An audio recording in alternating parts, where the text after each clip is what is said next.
যে এত খালি কইতাছ ঝুইলা গেছে তাই খাইতে পারস না, যায় তোরে কি কেউ না করছে নাকি? আরে খামো কেমনে, দেবার খাবারই তো দেয় না। খাবার দিব তো, যায় না দিলে খাবলা মারতে হবে। খাবলা মারলে সিলকে উঠে যাবে, তখন কি করবি? চিলকাইলে মুখের মধ্যে আসল জিনিস দিয়া দিলে আর চিল্লাইব না। মুখের মধ্যে কি দেবো কাছে? কত কিছু আছে, এটা কয়া লাগে, বুঝা নেওয়া লাগে। আমি তো তোর অনেকদিন থেকে কইতেছি তুই আমার একটু খাবলা দিয়ে ধর না, তুই তো কিছুই করস না। আমি কিছু করি না, আমি ছোট মোটো মানুষ, এত বুঝি না। একটু বুঝাই, আমার একটু মানুষ করে লে না।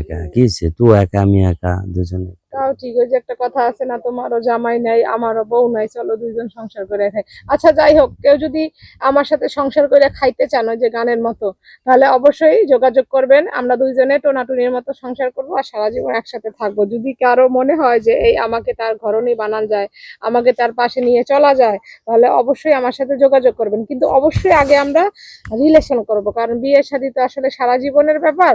তো সেই জন্য আগে সম্পর্ক করব, আপনার সাথে আমি মিশবো, আমার সাথে আপনি মিশবেন, দেখবো যে আমরা দুইজন আসলে অ্যাডজাস্ট করে সারা জীবন থাকতে পারবো কিনা। ওরকম যদি কোনো ভাই দেশি বা বিদেশি থাকেন, অবশ্যই ভিডিও শেয়ার অপশনে হোয়াটসঅ্যাপ ইমো নাম্বার দেওয়া আছে, যোগাযোগ করতে পারেন।